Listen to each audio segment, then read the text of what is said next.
به اسپوکن تیوتوریال در Relational Operators در جاوا خوش آمدید. در این برنامه این موارد را یاد می‌گیریم. Boolean Data Types، Relational Operators و چگونه دیتا را با استفاده از Relational Operators مقایسه کنیم. برای این برنامه ما از اوبونتو 11.10، JDK 1.6 و Eclipse 3.7 استفاده می‌کنیم.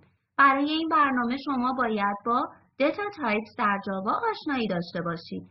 اگر نه، برای برنامه‌های مربوطه به وبسایت نشان داده شده مراجعه کنید. Relational Operators برای بررسی وضعیت استفاده می‌شوند. خروجی آنها متغیر از نوع داده بولین میباشد. نوع داده بولین شامل اندازه 1 بیت میباشد. این فقط دو مقدار را ذخیره می‌کند: true و یا false. true خروجی زمانی که وضعیت درست باشد می باشد. false خروجی زمانی که وضعیت درست نمی باشد است. اینجا لیست relational operators موجود است. greater than، less than، equal to، greater than or equal to، less than or equal to، not equal to. هر یک از آنها را با جزئیات بررسی می کنیم. به اکلیپس بروید. در اینجا ما Eclipse IDE و اسکلت مورد نیاز برای بقیه کد را داریم. من کلاس بولین دمو را ایجاد کردم و مین متد را اضافه کردم. حالا تعدادی عبارت را اضافه می کنیم.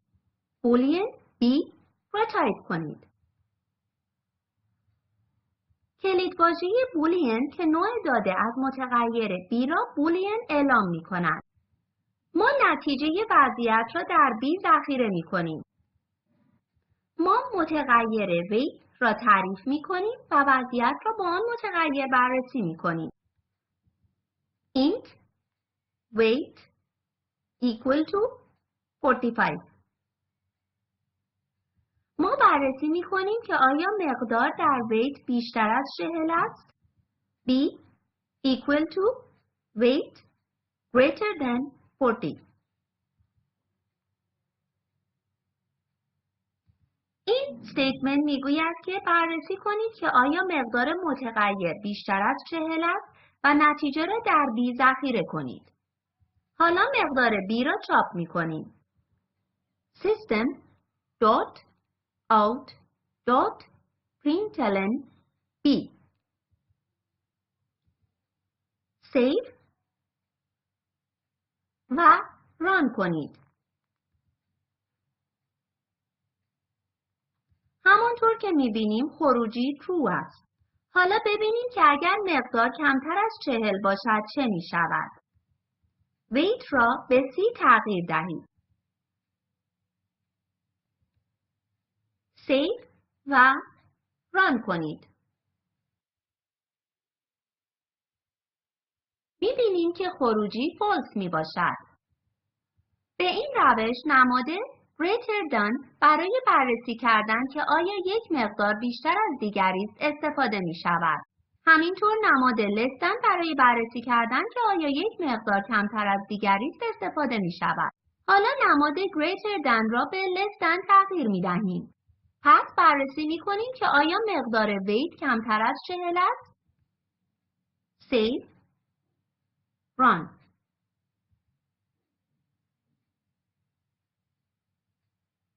همانطور که انتظار داشتیم خروجی true است. حالا مقدار weight را به 45 تغییر می دهیم و خروجی را می بینیم. save و run. می بینیم که ما false را به دست می آوریم چون وضعیت weight کمتر از 40 درست نمی باشد. حالا می‌بینیم که اگر مقدار مساوی دیگری باشد چگونه آن را بررسی کنیم. برای آن ما از دو equal to symbols استفاده می‌کنیم.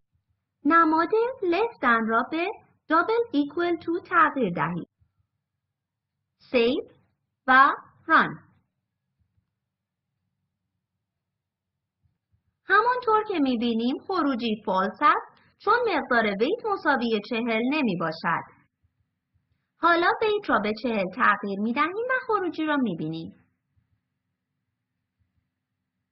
save و run. همانطور که می‌بینیم خروجی true است. با این روش double equal to برای بررسی مساوی بودن استفاده می‌شود.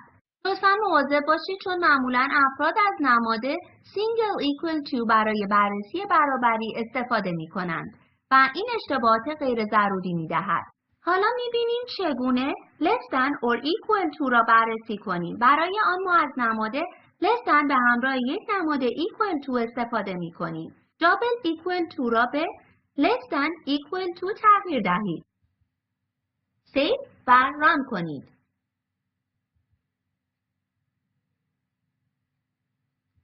خروجی طبق انتظار ما true است. حالا مقدار weight را تغییر می دهیم تا ببینیم که آیا less than انجام می شود. 40 را به 30 تغییر دهید. save و run کنید.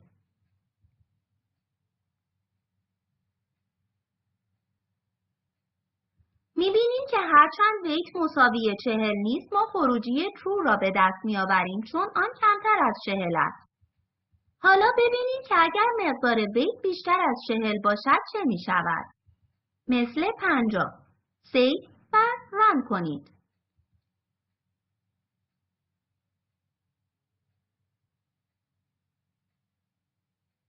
همانطور که می‌بینیم خروجی false است چون مقدار weight مساوی 40 نیست و این همچنین کمتر از 40 نیست. همینطور ما از نماد greater than به همراه نماد equal to برای بررسی greater than یا equal to استفاده می‌کنیم. آن را امتحان می‌کنیم. less than equal to را به greater than equal to تغییر دهید. save و run کنید. همانطور که می‌بینیم خروجی true است چون weight بیشتر از 40 است. حالا weight را به مقدار کمتر از 40 تغییر می‌دهیم مثل 30.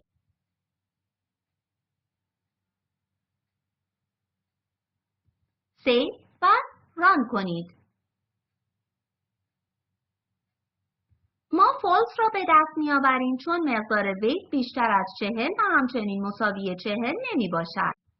سپس می‌بینیم که چگونه not equal to را بررسی کنیم. این با استفاده از exclamation mark به همراه نماد equal to انجام می شود. greater than را به exclamation تغییر دهید. پس این استیتمنت می گوید که بررسی کنید که اگر مقدار weight مساوی 40 نباشد و نتیجه را در B ذخیره کنید. save و run کنید. همانطور که می‌بینیم خروجی true است چون مقدار weight مساوی 40 نمی باشد. حالا weight را به 40 تغییر می‌دهیم و خروجی را می‌بینیم. 30 را به 40 تغییر دهید. save و run.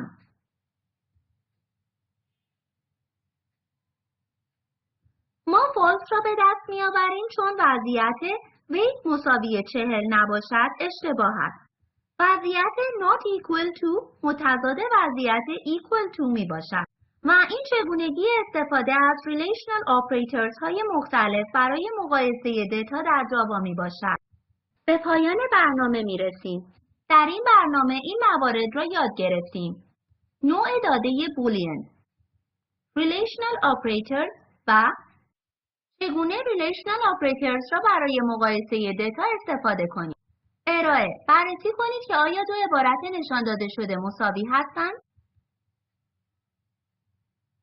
برای دانستن بیشتر در مورد Spoken Tutorial Project ویدیو را در لینک زیر ببینید. این خلاصه Spoken Tutorial Project می باشد. اگر پهنای باند خوبی ندارید ابتدا دانلود و سپس مشاهده کنید. تیم پروژه Spoken Tutorial کارگاه آموزشی استفاده از Spoken Tutorial ارائه می‌دهد و به کسانی که آزمون آنلاین را قبول شوند گواهینامه می‌دهد. برای اطلاعات به contact@spoken-tutorial.org ایمیل بفرستید. Spoken Tutorial Project بخشی از پروژه Talk to a Teacher میباشد که تحت پشتیبانی National Mission on Education از طریق ICT MHRD دولت هند میباشد. اطلاعات بیشتر در spoken-tutorial.org/nmeict-intro موجود می باشد. ترجمه و صداگذاری شبنم اقبال. با تشکر از شما.